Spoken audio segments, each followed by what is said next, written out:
औज़ुबिल्लाहि मिनश्शैतानिर्रजीम बिस्मिल्लाहिर्रहमानिर्रहीम। जैसे कि आपको इल्म है कि मुत्तहदा कौमी मूवमेंट के रहनुमाओं की जानिब से चंद दिनों से सिंध हुकूमत के ख़िलाफ़ जो है वो एक मुहिम शुरू की गई है और उस मुहिम का मकसद है कि हुकूमत को मलाइन करना और हुकूमत को के ख़िलाफ़ इल्ज़ाम तराशियाँ करना। आज मैं मुत्तहदा कौमी मूवमेंट के रहनुमाओं की प्रेस कॉन्फ्रेंस जो इस्लामाबाद में कर रहे थे सुन रहा था और मैंने सारे उसके इल्ज़ामात देखे कि जो इल्ज़ामात मुत्तहदा कौमी मूवमेंट की लीडरशिप जो है वो सिंध हुकूमत पर और पीपल्स पार्टी पर कर रही थी। काफ़ी चीज़ें उनकी फ़ेडरल गवर्नमेंट से रिलेटेड थी तो उसका फ़ेडरल गवर्नमेंट खुद जवाब देगी, लेकिन जो इल्ज़ामात उन्होंने मुत्तहदा कौमी मूवमेंट ने सिंध हुकूमत के बारे में लगाए तो मैं समझता हूँ कि उसके बारे में ज़रूरी तौर पर जवाब देना बनता है। एक तो जी MQM ने इल्ज़ाम लगाया कराची बदअमनी का।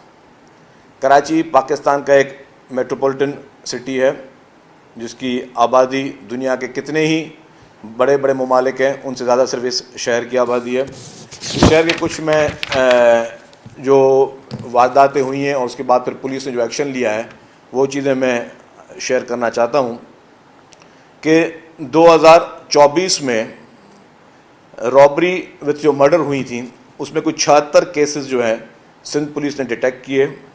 2024 में ही रॉबरी विथ इंजरी जो हुई थी उसके 236 केसेस डिटेक्ट हुए और स्ट्रीट क्राइम के 1999 केसेस डिटेक्ट हुए।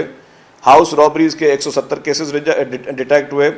बाकी रॉबरीज़ के कुछ 324 केसेस डिटेक्ट हुए और इस तरह पुलिस ने 2805 कुल केसेस जो हैं वो डिटेक्ट किए हैं 2024 में।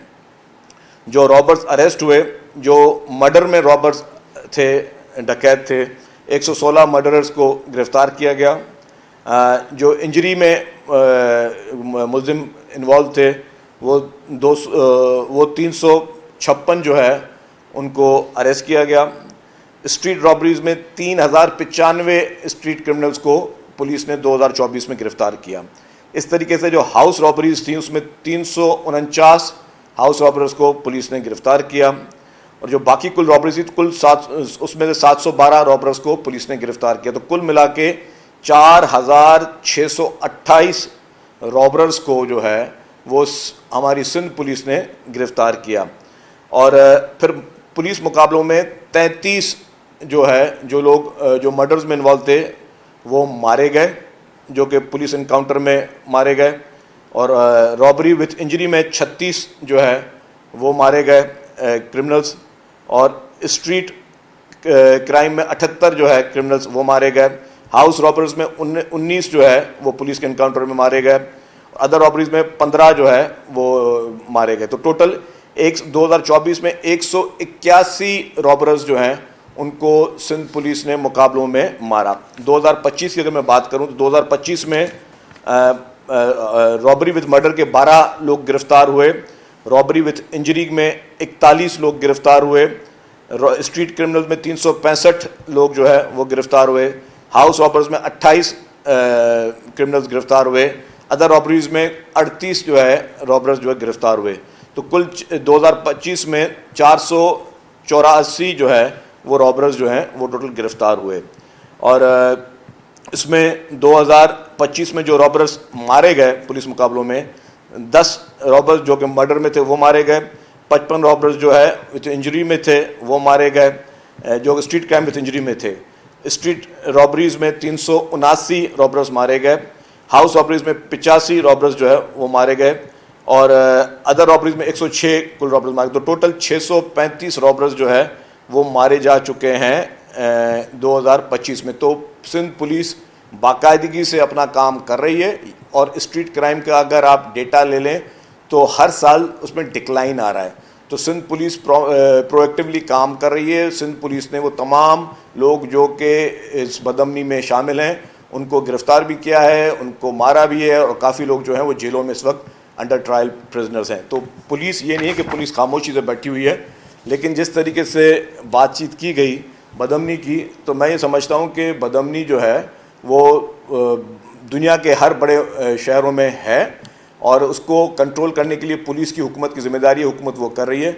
लेकिन आज जो बदअमनी के ताने हमें वो लोग दे रहे हैं जो कि माजी में इस बदअमनी का एक अहम रोल रहे हैं मुत्तहिदा कौमी मूवमेंट।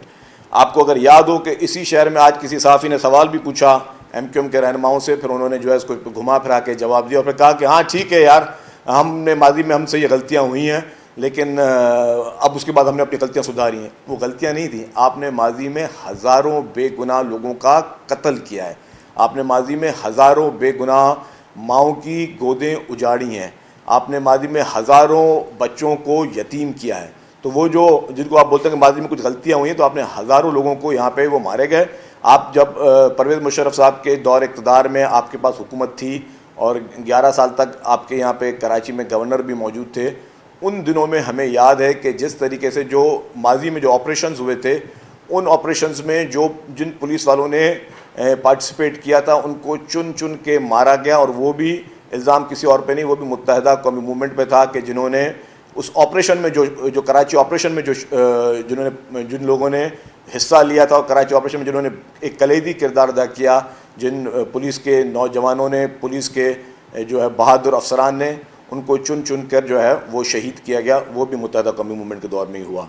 फिर अभी आपका जो इस वक्त आपकी लड़ाई जो चल रही है, वो लड़ाई आपकी किससे चल रही मुझे पता नहीं है, लेकिन शायद अभी आप लोगों का MQM का मुकाबला चल रहा है। एक और MQM का ग्रुप यहाँ पे कराची में उठा है, वो नफ़रतों की सियासत शुरू कर रहा है, वो भी नफ़रतों की बातें कर रहा है, वो भी भाई से भाई की लड़ाने की कोशिश कर रहा है। और अभी इनके पास कोई सियासी तौर पर कोई एजेंडा मौजूद नहीं है MQM के पास, इसीलिए ही MQM जानबूझकर इस तरह की कोशिशें कर रही है कि कभी जो डंपर्स के एक्सीडेंट्स हो रहे हैं या बाकी एक्सीडेंट्स हैं उसको जवाज़ बना के कोई बदअमनी की जाए। और इसी तरीके से MQM के रहनुमा फारूक सत्तार साहब के इस तरह के बयानात आ चुके थे कि जी इन डंपरों को आग लगाओ और वो करो, तो उस तरह जो है फिर उन्होंने कुछ डंपरों को आग लगाई, फिर जो भी लोग उसमें मुलविस थे पुलिस ने उनको गिरफ़्तार किया।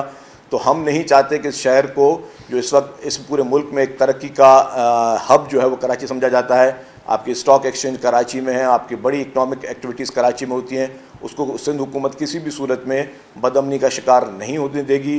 किसी भी सियासी ब्लैकमेलिंग में आके हुकूमत जो है इस तरीके के लोगों की सपोर्ट नहीं करेगी या उन लोगों को इनकरेज करने नहीं देगी, उनको अपनी साजिशों में कामयाब होने नहीं देंगी जो कि इस मुल्क का या इस शहर का अमन तबाह करने की कोशिश कर रहे हो। इस वक्त आज भी पाकिस्तान में एक बहुत बड़ा और इम्पॉर्टेंट इवेंट हुआ है, जो माइंस की कॉन्फ्रेंस आज हुई है इस्लामाबाद में। हम उसमें मुबारकबाद पेश करते हैं कि अच्छी बात है कि हमारे मिनरल्स और माइंस जो हैं पूरे मुल्क के, उसको अच्छे तरीके से जो है उजागर किया जाए, उसमें लोगों की फ़ॉरेन इन्वेस्टमेंट आए।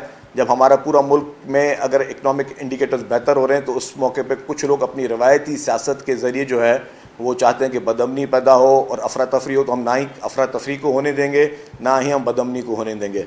मुत्तहिदा कौमी मूवमेंट में अब आज मुस्तफ़ा कमाल साहब, खालिद मकबूल सिद्दीकी साहब साथ ही बैठे थे। खालिद मकबूल सिद्दीकी साहब को मैं तो मुहिब वतन और अच्छा पाकिस्तानी समझता हूँ, लेकिन माजी में जो मुस्तफ़ा कमाल साहब के, बहुत पुराना माजी भी नहीं जाता, रिसेंटली जो उन्होंने बयानात दिए खालिद मकबूल सिद्दीकी के बारे में, वो तो मैं दोहराना भी नहीं चाहता। अगर किसी को देखना है तो जाके आप YouTube पे वो मौजूद हैं कि वो खालिद मकबूल सिद्दीकी के बारे में मुस्तफ़ा कमाल साहब क्या फरमाते रहे हैं। उसके बाद फिर उन्होंने कहा कि जी कराची में डेवलपमेंट नहीं हो रही, कराची खंडर बन गया। सिर्फ इसी पीपल्स पार्टी की गवर्नमेंट में और पीपल्स पार्टी के दौर में कराची में तरक्याती काम रिकॉर्ड हुए भी हैं, हो भी रहे हैं, अंडर प्रोसेस भी हैं। हमें और अगर बल्दियात की भी बात करते हैं तो मुत्तहिदा कौमी मूवमेंट को किसने कहा था कि बल्दियाती इंतखाबात का बायकॉट करे? मुत्तहिदा कौमी मूवमेंट ने जो बल्दियाती इंतखाबात का बायकॉट किया, उस वक्त उनको अपनी शिकस्त बिल्कुल सामने नज़र आ रही थी और MQM हिम्मत नहीं बांध रही थी कि बल्दियाती इंतखाबात में वो कॉन्टेस्ट करें। हमने उनको नहीं कहा था। अगर आपको आज भी अपने शहर की फ़िक्र है और आज भी अगर आप बात कह रहे हैं कि जी बल्दियाती नुमाइंदों को ज़्यादा से ज़्यादा एम्पावर किया जाए, हम एम्पावर करने में कोई हमें हर्ज नहीं। आज भी वही बल्दियाती नुमाइंदे बैठे हुए हैं, उसी बल्दियाती कानून के ज़रिए कराची में रिकॉर्ड तरक्याती काम हो रहा है, सिंध भर में रिकॉर्ड तरक्याती काम हो रहा है। तो वो जो बल्दियाती जो डिपेंड करते हैं कि बल्दियाती नुमाइंदों को पावर हो, वो ख़ुद ही बल्दियाती इंतखाबात से भागे थे अपने खौफ के ज़रिए, और आज भी मैं समझता हूँ कि वो खौफ उनके जहनों में तारी है। आपको अगर अभी भी बलदियाती इंतखाबात होंगे बहुत जल्द, तो जब भी होंगे तो आप अपने आपको इलेक्शन में अपने आप को पेश कीजिएगा, पता चल जाए